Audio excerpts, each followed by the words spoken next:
Alright guys, the following videos are examples of bad work. I'm using a specific house as an example. It's an extreme example, but these types of things are what will happen when two parties practice bad business. You get horrible results. And there's a story behind it that I want to tell because there's a lesson in it for the homeowner or an investor, a contractor, a landlord, or someone who is about to buy a property like this or rent, but doesn't know how the remodeling was done. And this happens a lot. This house I'm going to use is not my house. The homeowner is a relative. I didn't do any of the primary work, but I had a front row seat for how it all went down.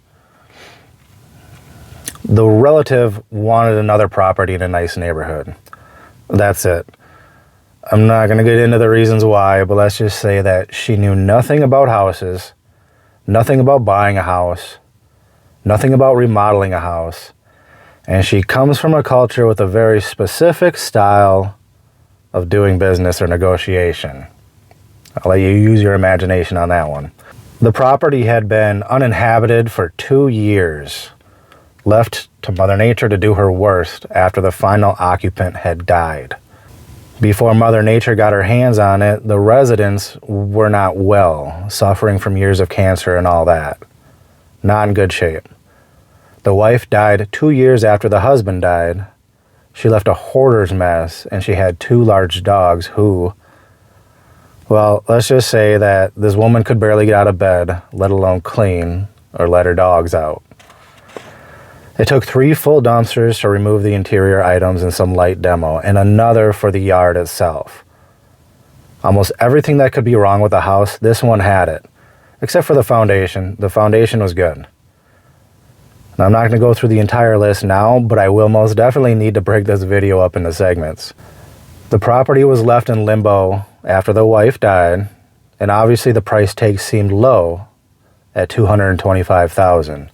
It's a large house in a good neighborhood in a cul-de-sac with a nice nature trail, located near everything: school, shopping, freeway access.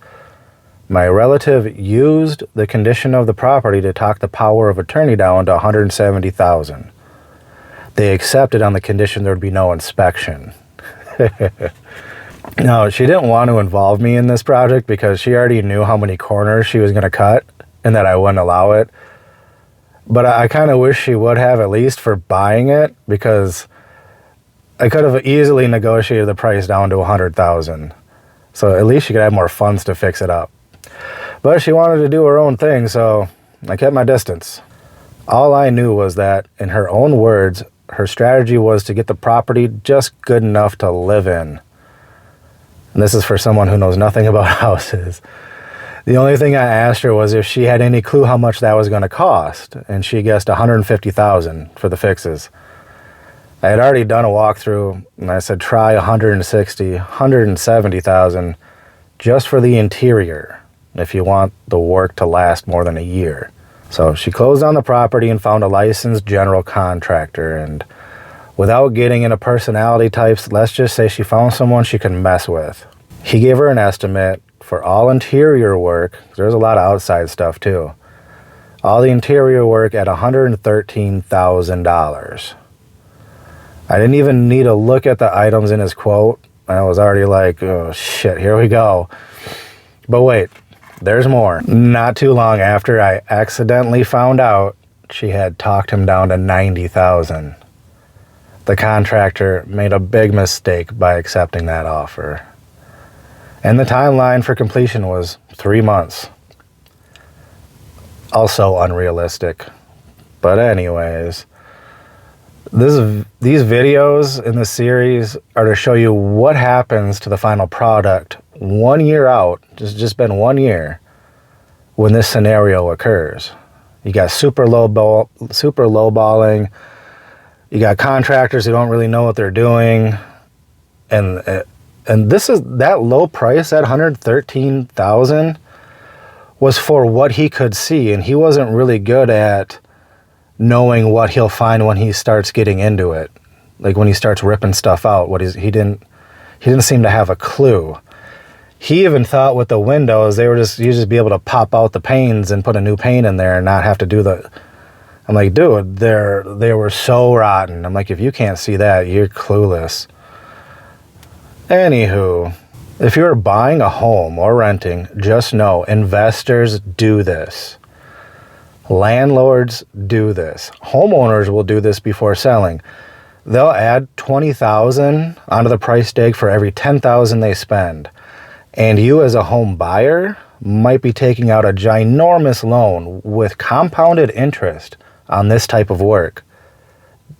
I hope you understand why I'm telling you all this now. So if you're in the market, at the very least, I would highly advise you to buy the property before a bunch of work is done. I know a lot of people just want to buy a house and walk into it, but I'm about to show you in these videos what you're walking into. You buy a house before all the work is done, it's going to save you a lot of money, not a lot of time, but a lot of money. And at least that way you know what its true condition is like. It's raw. And then you get to make the decision of whether or not you want to paint over the mold or cut a corner here or there. It's up to you.